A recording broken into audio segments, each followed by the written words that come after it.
Good morning everyone, मैं चित्रांश श्रीवास्तव आप सभी का स्वागत करता हूं आपके अपने यूट्यूब चैनल एमपीडिया पर। हम लोग अभी मॉडर्न हिस्ट्री पढ़ रहे हैं और मॉडर्न हिस्ट्री के अंदर हम लोग देख रहे हैं कि ब्रिटिशर्स, ठीक है, हम लोग देख रहे हैं कि ब्रिटिशर्स किस तरह से क्या कर रहे हैं, आपका अपना इम्पेरियलिस्टिक स्ट्रक्चर जो है आपका वो क्या कर रहे हैं, आपका क्रिएट कर रहे हैं। हमने लास्ट लेक्चर में देखा था कि किस तरह से हमने लास्ट 2 लेक्चर्स की अगर हम बात करें, हमने देखा कि लास्ट 2 लेक्चर्स में सबसे पहले ब्रिटिशर्स किसे ऑक्यूपाई करते हैं, आपका बंगाल को ऑक्यूपाई करते हैं और बंगाल को क्या बना लेते हैं भाई, ब्रिटिश प्रोविंस बना लेते हैं। ठीक है, उसके बाद हम लोग देखते हैं बंगाल ऑक्यूपाई करने के बाद उनका कॉन्फिडेंस लेवल इंक्रीज होता है और फिर वो फाइनली किसको ऑक्यूपाई करते हैं, मैसूर को क्या करते हैं, ऑक्यूपाई करते हैं। और मैसूर से जो ऑटोनॉमी जो या फिर क्या बोल सकते हैं अपन, जो रूल था किसका, हैदर अली का और उनके बेटे टीपू सुल्तान का, उसको यहाँ पे क्या करते हैं, फाइनली खत्म करते हैं। अब जो तीसरा स्टेट, जो तीसरी पावर जिसे कि ब्रिटिशर्स ने क्या किया है, एलिमिनेट किया है, क्योंकि one of the greatest power कहलाई आपके इंडिया के अंदर, ठीक है, मुगल्स के बाद वो थे मराठास। तो ब्रिटिशर्स अब क्या करने वाले हैं, धीरे धीरे करके मराठा लैंड जो है उसको क्या करने वाले हैं, ऑक्यूपाई करने वाले हैं। धीरे धीरे करके मराठास क्या करेंगे, सॉरी ब्रिटिशर्स क्या करेंगे, मराठास को बाय हुक और बाय क्रुक वो क्या करेंगे, आपका उनको ब्रिटिश ऑथोरिटी के अंदर लाने की कोशिश करेंगे। तो हम लोग देखते हैं कि मराठा कौन है, मराठा किस तरह से बिहेव करेंगे, किस तरह से ब्रिटिश पॉलिसीज हमें देखने को मिलेगी, जिस कारण हमें मराठा ब्रिटिशर्स की सुप्रीमेसी एक्सेप्ट करते हुए नजर आएंगे। चलिए हम बात करते हैं उन सही बातों के बारे में, चलिए कंटिन्यू करते हैं। अब सबसे पहले तो हम लोग देखते हैं मराठा है कौन। तो देखिए सीधी सी बात है, मराठा एम्पायर जो इंडियन हिस्ट्री के अंदर क्रिएट होता है वो स्टार्ट होता है आपका मेडिवल इंडिया के अंदर। ठीक है, मेडिवल इंडिया के अंदर हमें देखने को मिलता है कि मराठा पहली बार महाराष्ट्र वाला रीजन जो है वहां पर आपका पावर में आते हैं। और किसके थ्रू वो पावर में आते हैं, उस इंसान का नाम भी अभी हम देख लेते हैं। तो जो मराठा जिस इंसान के थ्रू पावर में आते हैं, जिन्होंने पहला मराठा एम्पायर क्रिएट किया, उनका नाम क्या है, आपका शिवाजी। ठीक है, शिवाजी के लीडरशिप में मराठा क्या करते हैं, अपना खुद का इंडिपेंडेंट क्या करते हैं, किंगडम बनाते हैं। पुणे के पास रह के शिवाजी गोरिल्ला वॉर टैक्टिक को यूज करते हुए हम लोग देखते हैं। उसके बाद हम देखते हैं कि शिवाजी के डिसेंडेंट क्या करते हैं, आपका इस पूरे की पूरे एम्पायर को आगे बढ़ाते हैं। और फिर फाइनली शिवाजी के डिसेंडेंट के बाद यहाँ पर आ जाती है पेशवाई।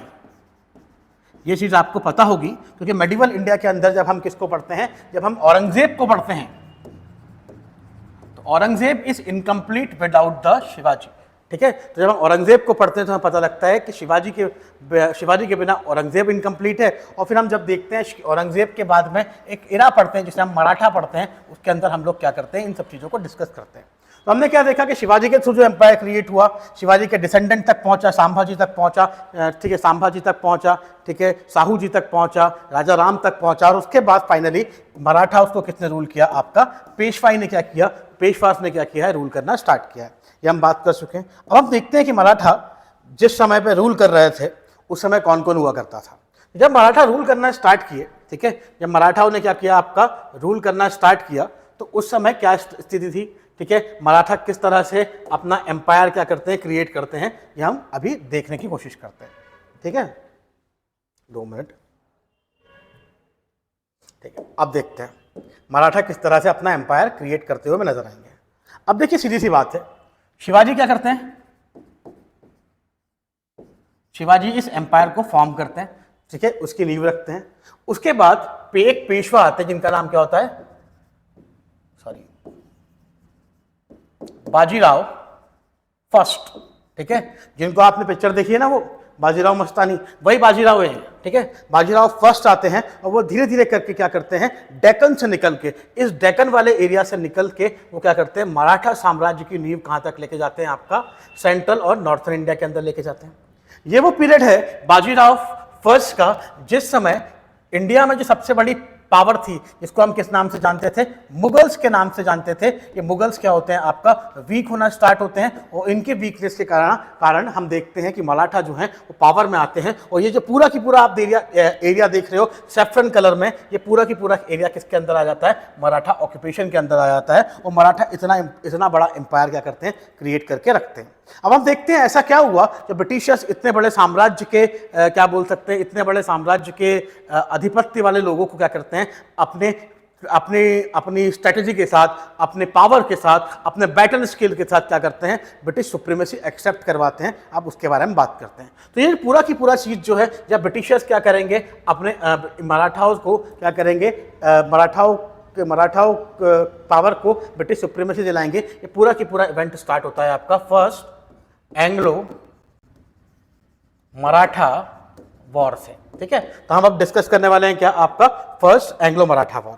क्या है ये एंग्लो मराठा वॉर, क्या है ये मराठा और किन के बीच में, ब्रिटिशर्स के बीच में क्या है कॉन्फ्लिक्ट का काम क्या है, ये कॉन्फ्लिक्ट क्यों हुआ, किस तरह से फर्स्ट एंग्लो मराठा वॉर होता है, कौन जीतता है, कौन कौन से कॉजेस है इस पूरे के पूरे वॉर के, उस बारे में हम क्या करते हैं, बात करना स्टार्ट करते हैं।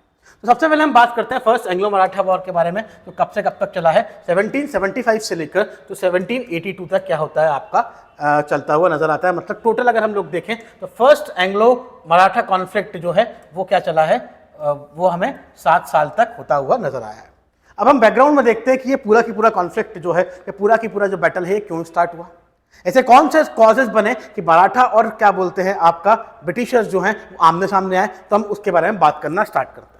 अब क्या देखते हैं, एक पेशवा होते हैं जिनका नाम होता है माधवराव। ठीक है, तो after the death of Madhavrao की डेथ होती है 1772 के अंदर। 1772 के अंदर माधवराव की डेथ होती है। फिर उसके बाद में उनका एक भाई होता है जिसका नाम क्या होता है, नारायण राव होता है। ठीक है, वो क्या करता है आपका सक्सीड कर लेता है, वो सक्सीड करता है एज ए 5th पेशवा, वो 5वें पेशवा की तरह क्या करता है, सक्सीड कर लेता है।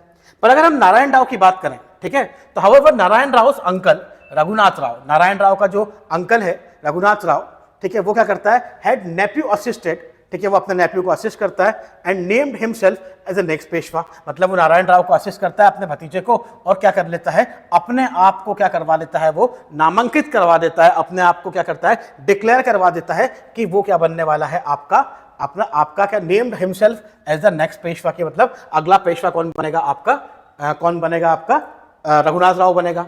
पर अगर देखा जाए तो देखो सीधी सी बात थी, ब्लड रिलेशन की बात है, ब्लड रिलेशन की बात है ये। अब देखो सीधी सी बात है, अगर कायदे से अगर देखा जाए तो माधवराव को किसने सक्सीड किया, उनके भाई ने किया, नारायण राव ने। उसके बाद अगर हम लोग देखें तो इनके बाद इनका जो ब्लड है वही सक्सीड करना चाहिए, क्योंकि वही पेशवाई को क्या कर सकता है, ओन कर सकता है। पर अगर हम लोग देखें तो जो रघुनाथ राव ये क्या अंकल है, नारायण राव के अंकल हैं, तो ये इनके पास क्या नहीं आता है, लीगली वो राइट नहीं है, he was not a legal higher, ठीक है, जो कि इस थ्रोन को सक्सीड कर ले, जो कि पेशवाई को सक्सीड कर ले। इसीलिए हम लोग देखते हैं कि नारायण राव की जो विडो है गंगाबाई क्या करती है, एक बेटे को जन्म देती है। ठीक है, एक बेटे को जन्म देती है, ठीक है, उसके हस्बैंड की डेथ के बाद में। अब उस इन्फेंट जिसका नाम क्या था, जो इन्फेंट जो कि पैदा हुआ है after the death of Narayan Rao, ठीक है, उसका नाम क्या रखा जाता है, सवाई। ठीक है, उसका नाम होता है सवाई माधवराव। अब सवाई माधवराव की अगर हम बात करें तो ये क्या बनना चाहिए था भाई, ये कायदे से नेक्स्ट है क्या बनना चाहिए, आपका पेशवा बनना चाहिए। पर यहां पर कौन डिक्लेयर करा चुका है, यहां पर अगर हम देखें तो ऑलरेडी रघुनाथ राव क्या कर चुका है, अपने आप को डिक्लेयर करवा चुका है नारायण राव से कि वो क्या बनने वाला है, अगला पेशवा बनने वाला है। तो अब यहां पर क्या होता है, कायदे से जो लीगल हेयर है वो गंगाबाई का बेटा और नारायण राव का जो बेटा है जिसका नाम सवाई माधवराव है, वो क्या बनना चाहिए, आपका नेक्स्ट पेशवा बनना चाहिए। पर कहीं ना कहीं रघुनाथ राव अपनी स्ट्रेटेजी के थ्रू क्या करता है, थ्रोन को एक्वायर कर लेता है, वो क्या कर लेता है, थ्रोन को गेन कर लेता है। ठीक है, 12 मराठा चीफ्स, देखिए 12 मराठा चीफ्स है। ठीक है, 12 मराठा चीफ्स जो हैं, ठीक है, जिनको हम क्या बोलते हैं, बारभाई बोलते हैं। ठीक है, लेड बाय नाना फडणवीस, एक इंसान है, एक ग्रेट कमांडर है जिनका नाम क्या है, नाना फडणवीस। ठीक है, नाना फडणवीस की लीडरशिप में 12 मराठा चिफ्टन्स क्या करते हैं, आपका वो एफर्ट करते हैं, वो ट्राई करते हैं कि थ्रोन किसको मिले, थ्रोन इसके लीगल हेयर को मिले। मतलब जो इंसान लीगली इस थ्रोन के लिए क्या है, लेजिटिमेट है, जो इस थ्रोन को डिजर्व करता है, जिसको ये थ्रोन मिलना चाहिए, उस इंसान को थ्रोन दिलाने के लिए, मतलब कि सवाई माधवराव को थ्रोन दिलाने के लिए क्या करते हैं, एफर्ट करना चालू करते हैं। और वहां पे क्या होता है, name infant as a nephew Peshwa, ठीक है, and the rule himself regent. अब क्या होता है, देखो सीधी सी बात है, अब क्या हुआ कि एक साइड क्या है, दो यहां पर अपने को चीजें देखने को मिली। मराठाओं के पॉलिटिकल स्ट्रक्चर में हमें दो चीजें देखने को मिली। पहला तो रघुनाथ राव है,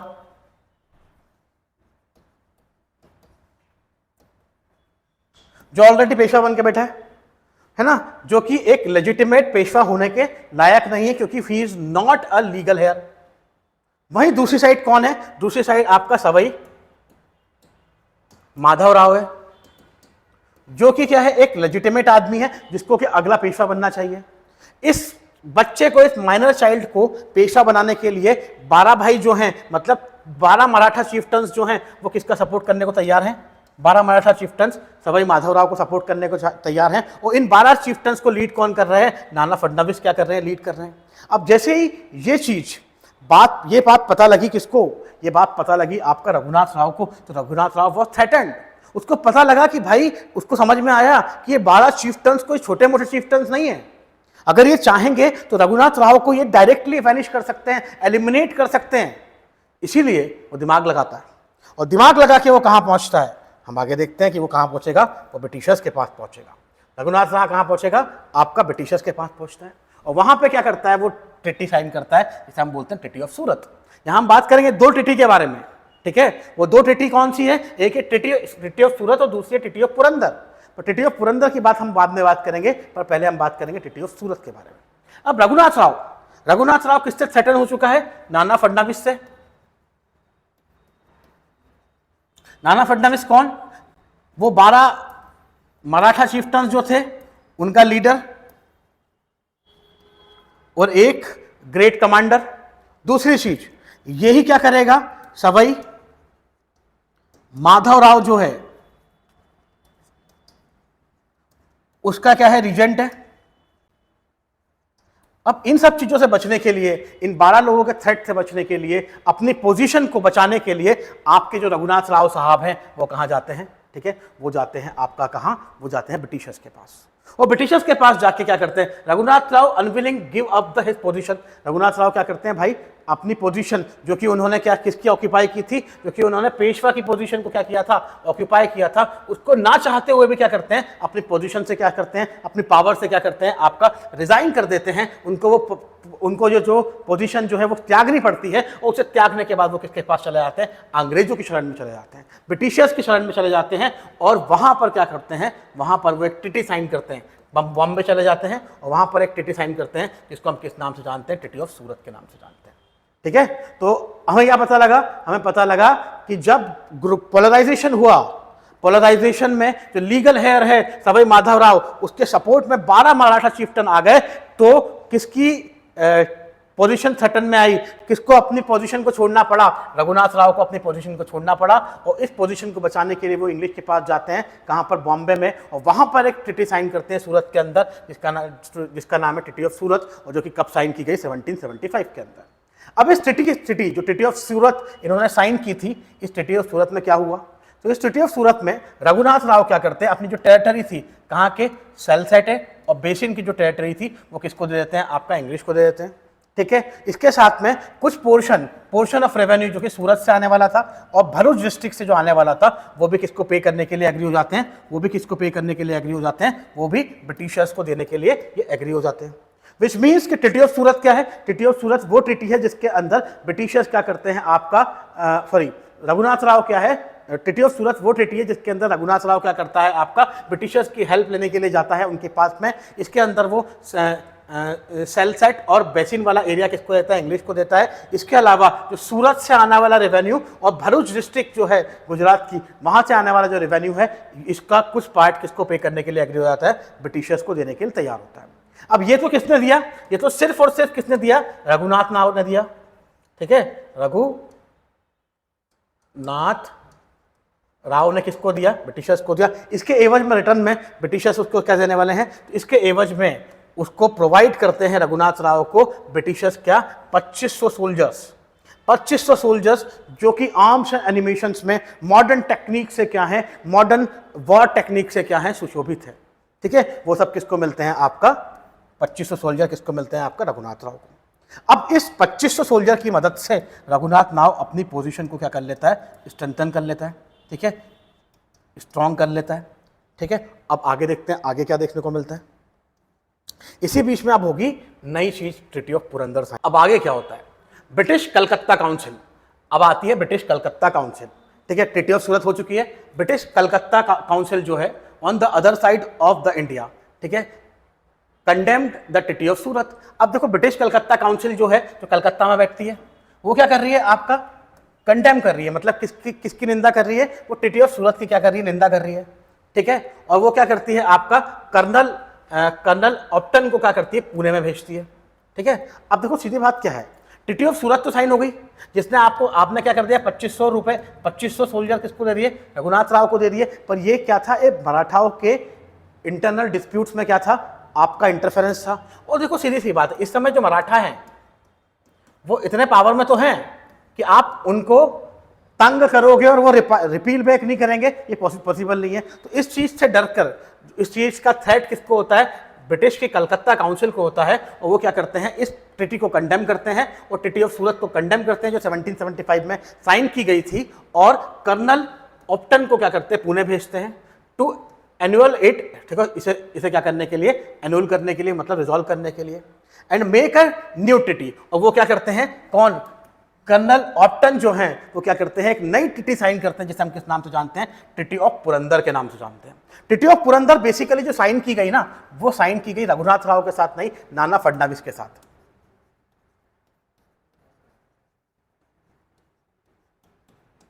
नाना फडणवीस के साथ, विच मीन्स कि जैसे ही ट्रीटी ऑफ पुरंदर साइन की गई, ऑलरेडी जो ट्रीटी ऑफ सूरत थी वो क्या हो जाएगी, आपका कैंसिल होते हुए नजर आएगी। हाँ है ना। तो ये अपने को समझ में आया अभी तक कि क्या हो रहा है। कलकत्ता काउंसिल जो है आपकी, ब्रिटिश कलकत्ता काउंसिल जो है, उसको आप क्या करते हैं, प्रेशराइज करते हैं, उसको डिप्लोमेटिक तरीके से क्या करते हैं, आप अपने फेवर में लेते हैं। कौन फेवर में लेता है, नाना फडणवीस उसको फेवर में लेते हैं। और वो क्या करते हैं, ट्रीटी ऑफ सूरत को क्या करती है, कैंसिल करवा के, और एक नई ट्रीटी कर्नल ऑप्टन के साथ पुणे में साइन क्या करते हैं, आपका करवाते हैं, जिसका नाम क्या है, ट्रीटी ऑफ पुरंदर, जो 1776 में साइन की गई। with the regency renouncing the Raghunath Rao and promising him pension। इससे क्या हुआ कि भाई, जो सीधी सी बात है, जो रीजेंसी थी, जो पावर किसको दी गई थी, रघुनाथ राव को दी गई थी, उसे खत्म कर दिया जाएगा। और ये भी प्रॉमिस किया जाता है कि रघुनाथ राव को क्या दिया जाएगा, पेंशन दिया जाएगा, जिससे रघुनाथ राव अपने स्पेन खत्म कर ले। और जो उसकी पॉलिटिकल डिजायर है ना, पॉलिटिकल उसकी क्या है, डिजायर जो है, जिसके थ्रू वो क्या करना चाहता है, पेशवा बनना चाहता है, वो भी इस पेंशन के थ्रू क्या हो जाएगी, आपका खत्म होते हुए नजर आएगी। क्लियर है। इसके बाद में हम लोग देखते हैं आगे क्या होता है। Bombay government rejected this, Bombay government इस चीज को रिजेक्ट कर देता है, and gave refuge to the Raghunath Rao. अब सीधी सी बात है, बॉम्बे की गवर्नमेंट अलग है, कलकत्ता की गवर्नमेंट अलग है, और सूरत किसके अंदर आता था, ट्रीटी ऑफ सूरत साइन करने वाली गवर्नमेंट कौन थी, बॉम्बे गवर्नमेंट थी। तो भाई ये लोग क्या करते हैं, बॉम्बे गवर्नमेंट जो है वो किसे रिफ्यूज कर देते हैं, आपका ट्रीटी ऑफ पुरंदर को रिफ्यूज कर देते हैं, और बोल देते हैं कि भैया हम क्या करने वाले हैं, रिफ्यूज देने वाले हैं, हम संरक्षण देने वाले हैं, किसको, रघुनाथ राव को। और वो किसको संरक्षण देते हैं, आपका रघुनाथ राव को संरक्षण देते हैं। और इसी बात का फायदा कौन उठाते हैं, 1777 में नाना फडणवीस इस चीज का फायदा उठाते हैं, जिसके अंदर रघुनाथ राव को ब्रिटिशर क्या देने वाले हैं, संरक्षण देने वाले हैं। और नाना फर्नांडिस बोलते हैं कि ये क्या है, वायलेशन ऑफ ट्रीटी है, तो हम भी क्या करेंगे, हम भी इस ट्रीटी को वायलेट करेंगे, कलकत्ता वॉर काउंसिल के द्वारा की गई, और हम लोग क्या करेंगे, ठीक है। क्या बोलते हैं, नाना फडणवीस वायलेटेड इस treaty with the Calcutta council, ठीक है। अब क्या हो गया, अब आप उस ट्रीटी को फॉलो करने को तैयार नहीं है, तो भाई नाना फडणवीस क्यों करेगा। इसीलिए हम देखते हैं कि नाना फडणवीस क्या करते हैं, आपका वो भी इस ट्रीटी का वायलेशन करते हैं, जो किसके साथ साइन की गई थी, कलकत्ता काउंसिल के साथ साइन की गई थी। और क्या करते हैं, granting the French port on the western coast, और फ्रेंच को क्या करते हैं, आपका पोर्ट क्या करते हैं, अलॉट कर देते हैं, कहां पर, आपका वेस्टर्न कोस्ट। वेस्टर्न कोस्ट मतलब ये ईस्टर्न कोस्ट, ये भी वेस्टर्न कोस्ट, ठीक है। वेस्टर्न कोस्ट के ऊपर क्या किया, फ्रांस को उन्होंने क्या कर दिया, आपका पोर्ट अलॉट कर दिया। The English retaliated by sending the force toward the Pune. अब इस चीज में भाई सीधी सी बात है, वायलेशन तो किसने किया, रघुनाथ राव ने किया, सॉरी रघुनाथ राव नहीं, किसने किया, नाना फडणवीस ने किया। क्यों किया, क्योंकि तुम ही तो क्या कर रहे हो, तुम ही तो रघुनाथ राव को संरक्षण देने को तैयार हो। तुम्हारी बॉम्बे काउंसिल जो है वही तो एक्सेप्ट नहीं कर रही है किसको, ट्रीटी ऑफ पुरंदर को, जो कि आपने साइन की थी ऑलरेडी किसके साथ, नाना फडणवीस के साथ। जब आप ही उस चीज को एक्सेप्ट नहीं कर रहे हो, तो जबरदस्ती में नाना फडणवीस क्यों ट्रीटी को फॉलो करेगा। तो जब नाना फडणवीस ट्रीटी को वायलेट करके फ्रांस को क्या करता है, वेस्टर्न कोस्ट पे पोर्ट अलॉट करता है, तो इंग्लिश इस चीज का क्या करते हैं, रिटेलिएट करते हैं। इंग्लिश बोलते हैं कि भाई तुमने तो क्या कर दिया, तुमने तो ट्रीटी ऑफ पुरंदर जो 1776 के अंदर क्या की गई थी, साइन की गई थी कलकत्ता काउंसिल और नाना फडणवीस के बीच में, तुमने तो उसका वायलेशन कर दिया। जब ये बात सामने आई तो इंग्लिश क्या करते हैं, फोर्स भेज देते हैं, कहां, पुणे की तरफ। और पुणे जो है उसको कैप्चर करने के लिए इंग्लिश क्या करते हैं, फोर्स भेजते हैं। अब इंग्लिश ने तो अपना कदम उठा लिया, उन्होंने तो क्या कर दिया, आपका फोर्स भेज दी। अब होगा वॉर। अब वॉर होता हुआ जब नजर आएगा तो वॉर की बात कर लेते हैं कि क्या है कोर्स ऑफ द वॉर। तो हम लोग देखते हैं कोर्स ऑफ द वॉर में हम लोग क्या देखते हैं, इंग्लिश और मराठा। अब देखो इंग्लिश ने कहाँ भेजा था, मराठा के लिए पुणे में, पुणे के लिए क्या किया था, फोर्स भेजी थी। तो ऑब्वियस सी बात है पुणे के लिए फोर्स भेजी है तो पुणे के आसपास ये मिलेंगे। तो इंग्लिश और मराठा आर्मी कहाँ मिलती है, outskirt of the Pune, Pune के बाहरी क्षेत्र में क्या करती है, दोनों मिलती हैं। ठीक है। दो, द मराठा है, मराठा आर्मी अगर हम देखें तो मराठा जो थे उनके पास आर्मी भी क्या थी, लार्ज नंबर में थी। ठीक है। उनके पास सोल्जर भी अच्छे खासे थे। ठीक है। जो कि इंग्लिश की कंपेरिजन में काफी ज्यादा थे। इसके बाद में अगर हम लोग देखें तो इनके पास, मराठाओं के पास जो एम्यूनेशन था, मतलब कैनन्स थी, जो हथियार थे, गोले थे, बारूद थे, वो भी क्या थे, ब्रिटिशर के कंपैरिजन में अच्छे खासे हुआ करते थे। तो हमें देखने को मिलता है। However the Maratha army was commanded by the brilliant general Maratha Mahadji Scindia. अब इसके साथ साथ ब्रिटिशर्स के कंपैरिजन में मराठा सुपीरियर है। क्यों सुपीरियर है, क्योंकि उनके पास नंबर ऑफ सोल्जर्स अच्छे हैं, उनके पास कैनन्स अच्छी हैं, आर्म्स और एनिमेशंस अच्छे हैं, उनके पास स्ट्रेटेजी अच्छी है। इसके अलावा उनके पास कमांडर भी बहुत अच्छा है जिसका नाम क्या है, महादजी सिंधिया। महादजी सिंधिया जैसा ग्रेट कमांडर क्या कर रहा है, फर्स्ट एंग्लो मराठा वॉर का क्या कर रहा है, नेतृत्व कर रहा है। तो ये भी इनके साथ क्या था, एक प्लस पॉइंट था मराठाओं के साथ। महादजी क्या करते हैं, इंग्लिश आर्मी को क्या करते हैं, क्या घाट में जो है आपका क्या कर देते हैं, आपका नियर द तेलगांव क्या करते हैं, ट्रैप कर लेते हैं। ठीक है। हर साइड से उन्हें घेर लेते हैं। और इंग्लिश की जो सप्लाई बेस था, इंग्लिश का जो सप्लाई बेस था जिसको हम खोपाली जो बोलते हैं, उससे इनका कनेक्शन खत्म करते थे। अब देखिए सीधी सी बात है, अगर आप लोग देखोगे तो ये वेस्टर्न घाट है ना, ये वेस्टर्न घाट। और वेस्टर्न घाट की खास बात ये है कि एक साइड तो यहाँ पर क्या है, लैंड है, एक साइड यहाँ पे खाई है। और लैंड भी ऐसा है कि पहाड़ी टाइप का लैंड है, ऐसा है, घाट है, मतलब एक साइड पहाड़, एक साइड खाई, और इधर से आपने देखा होगा तो छोटा सा रोड निकला हुआ है। तो वो क्या करते हैं भाई, जो ब्रिटिशर्स हैं, ठीक है, ब्रिटिशर्स को महादजी सिंधिया क्या करते हैं, तेलगांव के अंदर क्या करते हैं, ट्रैप कर लेते हैं, घेर लेते हैं अपने तीनों चारों साइड से, सारी साइड से उन्हें घेर लेते हैं। जिससे उनको क्या है, खोपाली जो है, जो उनका सप्लाई बेस था, जहां से उनको क्या मिलता था, खाने के लिए अनाज मिलता था, जहां से उनको आर्म्स और एनिमेशंस मिला करते थे, उससे इनका कॉन्टैक्ट क्या कर देते हैं, आपका कट कर देते हैं। ठीक है, ये हुआ। इसके बाद मराठा जो है वो यूटिलाइज करते हैं अपनी क्या, सॉल्स्ट अर्थ पॉलिसी बाय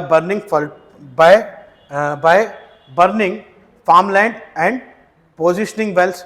अब देखो सीधी सी बात है, ये क्या है, स्कॉच्ड अर्थ पॉलिसी क्या है। देखो सीधी सी बात है, अगर आपको आपके दुश्मन को हराना है तो आप उसको उसकी सारी रसद जो है उसे क्या कर दीजिए, खत्म कर दीजिए। अब इन्होंने क्या किया कि भाई आपने सप्लाई बेस से तो क्या कर दिया, कांटेक्ट खत्म कर दिया, मतलब खोपाली से कांटेक्ट खत्म कर दिया। अब आप क्या कीजिए, आसपास के जो एरिया हैं, वहां की जो फसलें हैं जो कि इनको क्या कर सकती है, मदद दे सकती हैं, उसको क्या कीजिए, आप खत्म कर दीजिए, उसे जला दीजिए। तो इन्होंने इसको जला दिया मराठास ने। इसके अलावा जो कुएं थे, ठीक है, जो कुएं थे, जो कि इनके पानी का एक स्रोत हुआ करते थे, इन कुएं को भी जहरीला कर दिया, जिससे ब्रिटिशर्स जो हैं वो बाय हुक बाय क्रुक इनके सामने सरेंडर ही करें। मतलब उनके पास जीवन जीने के लिए ना तो पानी है, ना खाना खाने के लिए उनके पास अन्न है। ठीक है। तो ये जो पॉलिसी थी, इससे उन्होंने क्या किया, अपना काम करना चालू किया। ये सब दिमाग किसका, ये सब दिमाग है आपका महादजी सिंधिया साहब का। आगे देखते हैं अब इसके साथ क्या होता है। As the English began to withdraw to Talegaon, अब धीरे धीरे करके इंग्लिश ने क्या किया, आपका तेलगांव से, देखो सीधी सी बात है, तेलगांव में आप फंस गए, सप्लाई बेस से आपका कॉन्टैक्ट खत्म, आसपास के एरिया जहां से आपको रसद मिल सकती थी, मदद मिल सकती थी, पीने के लिए पानी मिलता, खाने के लिए अन्न मिलता खेतों से, वो उन्होंने क्या कर दिए, खेत जला दिए, जो कुएं पानी के लिए थे उनको पॉइजनस कर दिया। तो आपके पास कोई ऑप्शन बचा क्या, नहीं ऑप्शन बचा। तो आप तेलगांव से क्या करते हैं, विड्रॉ करना चालू करते हैं। ठीक है, जब विड्रॉ करना चालू करते हैं तो Maratha attacked and forcing them to retreat from the village of Badgaon. ठीक है, मराठा इनके ऊपर जब ये रिट्रीट करना चालू करते हैं, वापस जाना चालू करते हैं, कौन, ब्रिटिशर्स, तो ये मराठा क्या करते हैं, इनको क्या करते हैं, इनके ऊपर अटैक कर देते हैं। ठीक है, और इनको बोलते हैं कि तुम रिट्रीट किए करो। ठीक है, और कहां पर, बडगांव में इनको घेर लेते हैं।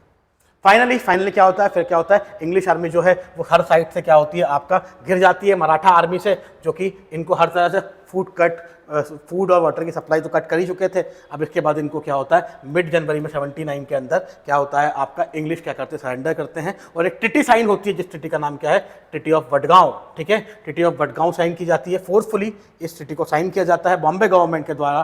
ठीक है, और सारा के सारे इंग्लिश जो हैं वो आपका वापस से खत्म चले जाते हैं। तो इस तरह से हमें पता लगा कि कहीं ना कहीं जो फर्स्ट एंग्लो मराठा वॉर है वो हमें कहाँ से खत्म होता हुआ मिला, वो हमें ट्रिटी ऑफ वडगांव से खत्म होता हुआ नजर आया। मतलब कहीं ना कहीं ट्रिटी ऑफ वडगांव ने क्या किया आपका, ट्रिटी ऑफ वडगांव ने जो इनिशियल पैसेज था, इनिशियल जो चीज़ थी, वो ब्रिटिशियर्स को ह्यूमिलिएट करके काम खत्म कराई। ठीक है, on the defeat of the Britishers, finally जब ब्रिटिशर्स क्या करते हैं, हर जगह से हार जाते हैं, तो वो एक ट्रिटी साइन करते हैं, जिसे हम किस नाम से जानते हैं, ट्रिटी ऑफ सलबाई के नाम से जानते हैं। ट्रिटी ऑफ सलबाई वो है, देखो दो चीजें हुई हैं अभी, एक चीज ध्यान रखिएगा। पहले से ट्रिटी ऑफ वडगांव जब साइन की गई, जब वडगांव के अंदर इन्होंने 1779 में सरेंडर किया, किसने, बॉम्बे गवर्नमेंट के ट्रूप्स ने, जब उनको हर तरह से घेर लिया गया था, किसने, महादजी सिंधिया ने। तो ये जो एक बैटल है वो तो खत्म हुई आपका 1775 का जो बैटल था वो आपका कब खत्म हुआ, कॉन्फ्लिक्ट खत्म हुआ 1779 में ट्रिटी ऑफ वडगांव के थ्रू। पर फाइनली जो फर्स्ट एंग्लो मराठा वॉर है, ठीक है, वो कब खत्म हो रहा, वो खत्म होगा 82 के अंदर। वो कब होगा, 1782 के अंदर, जब मराठा क्या करते हैं, ब्रिटिशर्स को हर तरफ से हरा देते हैं, हर फ्रंट पे हरा देते हैं और उनको क्या करते हैं, फोर्सफुली एक ट्रिटी साइन कराते हैं, जिस ट्रिटी का नाम क्या है, ट्रिटी ऑफ सलबाई। और इस एग्रीमेंट के साथ क्या होता है, ब्रिटिशर्स एग्री हो जाते हैं कि वो रघुनाथ राव को कभी हेल्प नहीं करेंगे और रघुनाथ राव उनके सामने सरेंडर कर देगा, मतलब मराठाओं के सामने सरेंडर कर देगा। और इसी के साथ, इस ट्रिटी ऑफ सलबाई के साथ ही क्या होता है, आपका फर्स्ट एंग्लो मराठा वॉर जो है वो हमें खत्म होता हुआ नजर आता है। तो आई होप आपको समझ में आ रहा होगा कि फर्स्ट एंग्लो मराठा वॉर क्या है और इसके अंदर हमने कौन कौन सी बातें की है। चलिए बढ़ते हैं। फर्स्ट एंग्लो मराठा वॉर 1782 में खत्म हुआ। इसके बाद हर तरफ शांति शांति है। अब हम बात करते हैं ट्रिटी ऑफ बेसिन के बारे में। अब ट्रिटी ऑफ बेसिन जो है, इसकी बात करते हैं तो मैं आपको डायरेक्टली ट्रिटी ऑफ बेसिन नहीं बताता हूं, मैं आपको बताता हूं क्या, मैं आपको बताता हूं कि किस तरह से ये ट्रिटी ऑफ बेसिन जो है वो क्या बनी, वो गवाह बनी कि जिस तरह से सेकेंड एंग्लो मराठा वॉर की नींव रखी गई, उस तरह से सेकेंड मराठा वॉर लड़ा गया। अब देखिए सीधी सी बात है, थोड़ा सा मैं आपको यहाँ पे जो लिखा हुआ है उससे अलग समझाने की कोशिश कर रहा हूं। देखिए क्या होता है, अभी तक डोमिनेट कौन कर रहा था, नाना फडणवीस साहब क्या कर रहे हैं, चीजों को आगे लेके जा रहे हैं। नाना फडणवीस डोमिनेट कर रहे हैं। अब क्या होगा, अब हुआ क्या, नाना फडणवीस साहब की डेथ हो जाती है। नाना फडणवीस साहब की डेथ हो जाती है। अब नाना फडणवीस साहब की डेथ के साथ मन में लड्डू फूटा। हर आदमी चाहेगा, हर जो मराठा शिफ्टन्स थे, चाहे हम सिंधियास की बात करें, चाहे हम भोसले की बात करें, चाहे हम होलकर्स की बात करें, ये सब ये चाहेंगे कि क्या हो, पेशवाई उनके कंट्रोल में हो। अगर पुणे की पेशवाई उनके कंट्रोल में रही तो अल्टीमेटली डिसीजन मेकर कौन होगा, अल्टीमेट डिसीजन मेकर ये लोग होंगे। क्योंकि नाना फडणवीस जो अभी तक रीजन की तरह, सवाई माधवराव के रीजन की तरह काम कर रहे हैं, उनकी डेथ हो चुकी है। अब पुणे की पेशवाई को कंट्रोल करने के लिए क्या होता है, एक रेस चलती है और इस रेस के दो प्लेयर्स हैं। वो कौन है, एक तो सिंधियास हैं और दूसरे आपके इंदौर के होलकर्स। ग्वालियर के सिंधा और इंदौर के होलकर क्या करते हैं, पुणे की पेशवाई को कंट्रोल करने के लिए क्या करते हैं, आपका काम करना चालू करते हैं। अब इसी में वो सिंधिया क्या लगाते हैं, दिमाग लगाते हैं। वो दिमाग लगाते हैं और दिमाग लगा के वो क्या करते हैं, पुणे की पेशवाई के साथ हाथ मिला लेते हैं।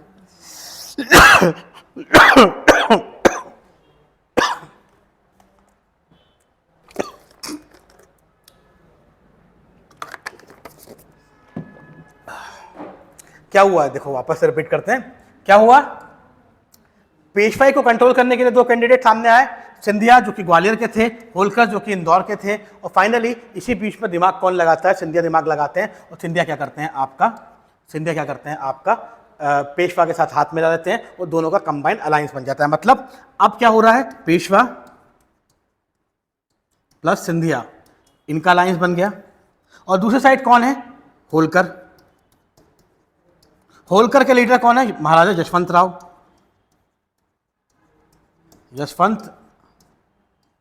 राव होलकर क्या है, ये क्या कर रहे हैं, इसको लीड कर रहे हैं। किसको लीड कर रहे हैं, होलकर्स को।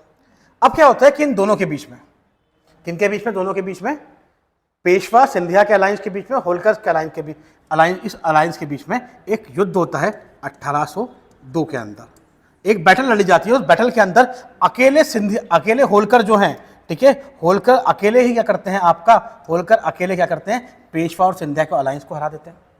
ठीक है, अब सिंधिया और होलकर पेशवा के अलायंस को जब यशवंत राव होलकर ने हराया तो वो तो आ गए वापस से अपने इंदौर, हरा हुरू के। ठीक है, अब जब वो हरा के कहाँ आ गए, कहाँ पे आ गए, वापस से रिट्रीट करते हैं। तो ये 1802 का जो युद्ध है, जिसमें किसको हार का सामना करना पड़ा, जिसमें पेशवा को हार का सामना करना पड़ा, तो यहाँ पेशवा की पोजीशन पे पेशवा क्या होते हैं आपका, थ्रेट में आ जाते हैं।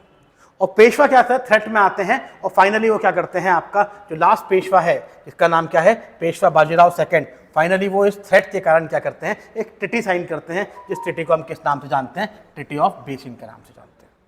तो ये समझ में आया आपको ट्रिटी ऑफ बेसिन कैसे साइन की गई। ट्रिटी ऑफ बेसिन साइन की गई जब नाना फडणवीस की डेथ होती है। नाना फडणवीस की डेथ के बाद में पेशवा की पोजीशन को कंट्रोल करने के लिए एक रेस चालू होती है चीफ्टन्स के बीच में, जिसमें दो इंपॉर्टेंट प्लेयर्स आएंगे, सिंधिया ऑफ ग्वालियर और होलकर्स ऑफ इंदौर। ठीक है, ये दोनों आएंगे। इसके अंदर क्या होता है, सिंधिया बाय टैक्टिक क्या करते हैं, पेशवा के साथ अलायंस बनाते हैं। सिंधिया और पेशवा का अलायंस के साथ एक युद्ध होता है 1802 के अंदर, जिसके अंदर होलकर क्या करते हैं, इस अलायंस को हरा देते हैं। इस अलायंस से हारने के बाद पेशवा को लगता है डर, और पेशवा बोलता है कि बाबू भैया ऐसे ही चलता रहा तो ये जो चीफ्टन्स हैं वो क्या करेंगे, वो मुझे अपने हाथ का पपेट बना लेंगे। तो मुझे अपनी इंडिपेंडेंस को ऑक्यूपाई करने के लिए, मुझे अपनी चीज़ों को एक्सेप्ट करने के लिए क्या करना पड़ेगा, अपनी पोजीशन को स्ट्रांग करना पड़ेगा। और उस पोजीशन को स्ट्रांग करने के लिए ये जो आपके कौन है, ये जो आपके पेशवा है, पेशवा बाजीराव, ये किसके पास जाते हैं, इंग्लिश के पास जाते हैं और एक ट्रिटी साइन कर लेते हैं, जिस ट्रिटी का नाम क्या है, ट्रिटी ऑफ बेसिन। अब हम देखते हैं ट्रिटी ऑफ बेसिन है क्या।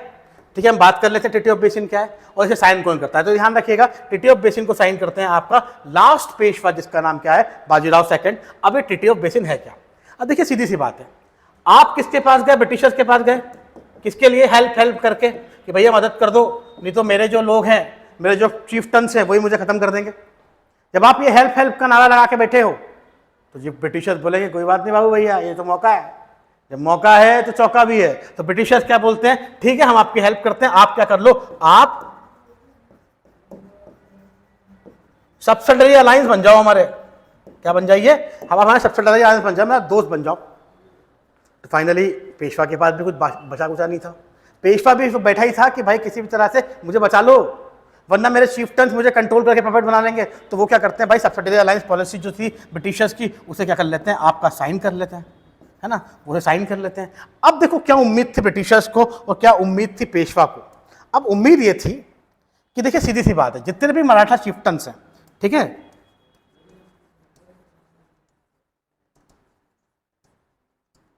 जितने भी मराठा चीफ्टन्स हैं, वो अल्टीमेटली किसके अंडर आते हैं, वो अल्टीमेटली आते हैं ऑटोनॉमी ऑफ पेशवा के अंदर। पेशवा मतलब जो पुणे में बैठा है, पुणे के पेशवा के अंदर आते हैं।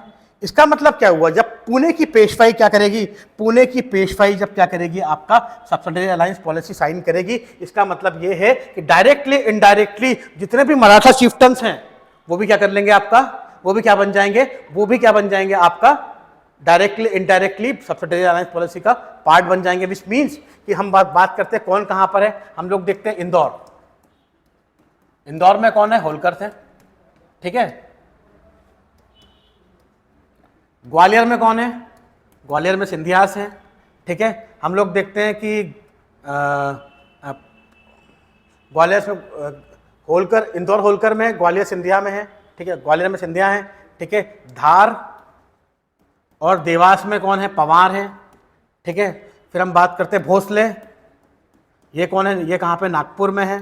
ठीक है, भोसले नागपुर में है। इसके अलावा कौन बचा, गायकवाड़, ये कहाँ पे, आपका गुजरात में है। तो ये सब भी क्या कर लेंगे, ये सब भी किसके अंदर आ जाएंगे आपका, ये सब भी इस सब्सिडरी अलायंस पॉलिसी के अंदर आ जाएंगे। पर यहीं से रायते फैलना स्टार्ट होते हैं और ये जो चीफ्टन्स थे, ये लोग बोलते हैं कि बाबू भैया पूना की पेशवाई तुमने साइन किया, तुम एक्सेप्ट करो, हम ब्रिटिश सुप्रीमेसी को एक्सेप्ट करने के लिए तैयार नहीं है। और इसी के साथ हम देखते हैं कि जो रायता फैलता है, जो वॉर स्टार्ट होता है, वो 1803 से स्टार्ट होता है। 1803 में हमें देखने को मिलता है कि सेकेंड एंग्लो कॉन्फ्लिक्ट हमें देखने को मिलेगा।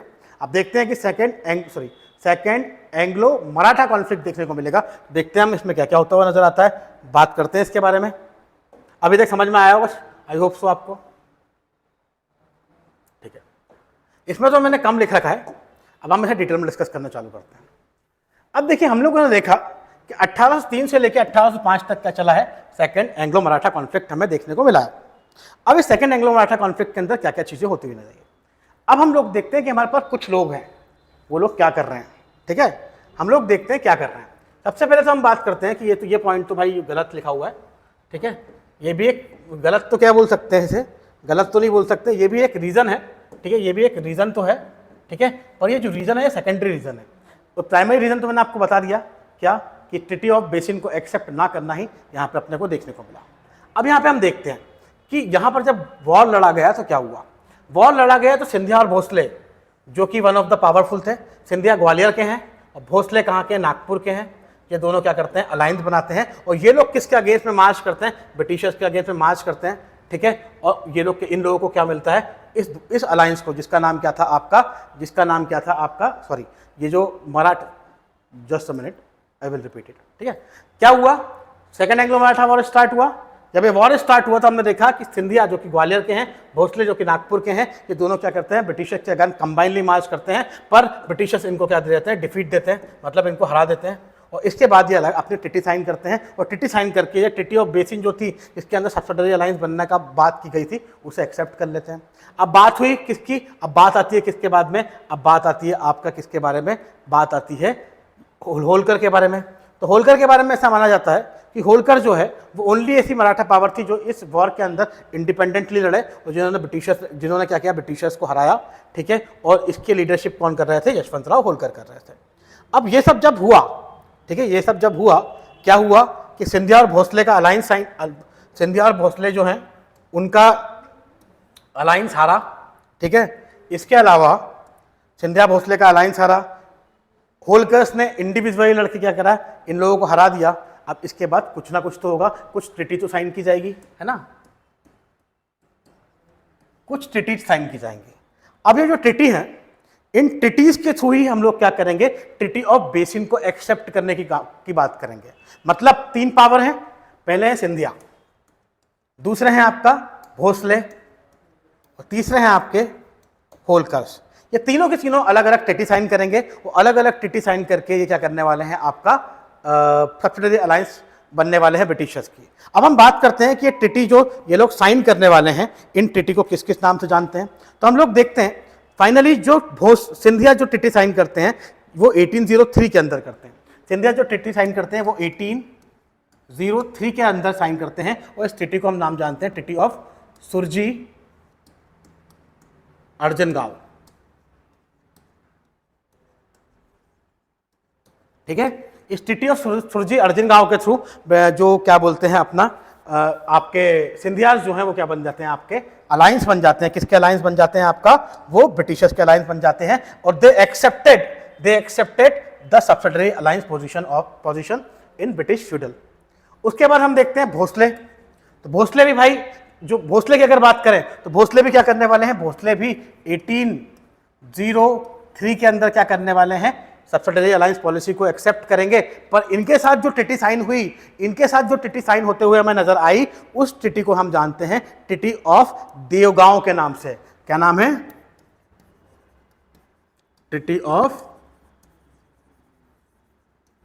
देवगांव। उसके अलावा आखिरी में बचते हैं होलकर्स।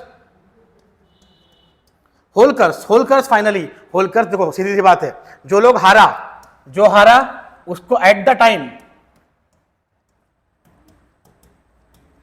टाइम क्या कर दिया आपने, ट्रीटी साइन करवाई, ठीक है। 1803 में कौन हारा, आपका सिंधिया और भोसले हारे, ठीक है। तो आपने क्या करा, सिंधिया को सुरजी अर्जन गांव की टीटी साइन करा के सब्सिडरी अलायंस पॉलिसी एक्सेप्ट करवा दी।